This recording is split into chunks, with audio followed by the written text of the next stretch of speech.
La sainteté, c'est un message destiné, préparé, conçu, réfléchi pour les fils du royaume.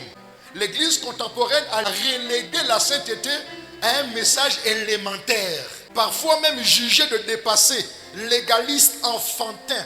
Cesse de croire que la sainteté est un message qu'on doit prêcher aux bébés. Beaucoup de désordres sont rentrés dans l'Église contemporaine à cause du glissement dangereux d'avoir pensé que la sainteté c'est pour les enfants, pour ceux qui débutent dans la foi, pour les nouveaux croyants. Et quand on devient mûr, on devient grand, on cherche des messages plus profonds et plus sophistiqués. Que Dieu nous délivre. Grandir spirituellement ne nous dispense pas de la sainteté. La sainteté est une exigence divine.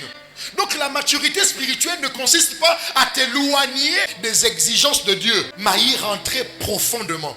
La sainteté n'est pas optionnelle. La sainteté n'est pas une formalité. La sainteté, c'est l'exigence du royaume. On aspire aux messages sophistiqués, des messages inconnus, des messages réma, des messages très profonds. Mais on méprise le message qu'on connaît déjà. La fondation, on ne la néglige pas. Mais c'est à l'église qu'on néglige la fondation. On dit c'est pour les bébés. C'est élémentaire. On est devenu adulte. On n'a plus besoin de ça. On a mal compris l'auteur de l'épître aux Hébreux.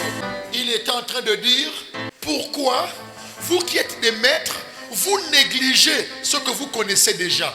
Et vous aspirez à ce que vous ne connaissez pas. Vous voulez des messages profonds, mais vous négligez ce qui soutient les messages profonds. Vous voulez aller loin, mais vous ne pourrez jamais aller loin en négligeant la sainteté. Il n'a pas méprisé ce message. Mais qui est fou de mépriser la fondation? Nullement vous allez lire que le lait, c'est la sainteté. Mais le lait représente les fondements de la foi que les croyants doivent maîtriser.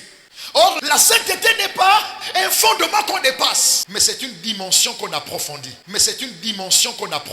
Plus tu es profond dans ta sainteté, plus tu ressembles à Christ. Et plus tu peux manifester le royaume. Combien de chrétiens ont des versets bibliques, sont très théologiens, sont très profonds, mais ne font pas peur au diable. Si on prêche la sainteté, c'est parce qu'on veut être profond en Christ. Parce qu'on veut ressembler à Christ. Quand la sainteté est profonde, les démons ne résistent pas.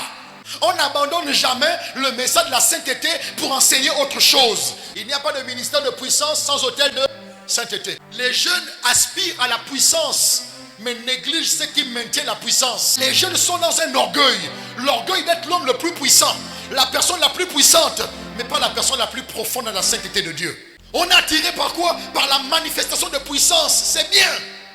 Ne méprisez pas tout ce que j'ai cité. Soyez attirés par tout ce que j'ai cité, mais soyez absorbés par la sainteté de Dieu.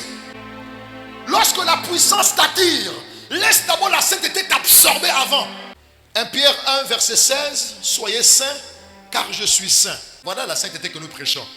C'est une réponse d'amour à la nature de Dieu. C'est une intimité, c'est une identité, c'est une ressemblance au Christ.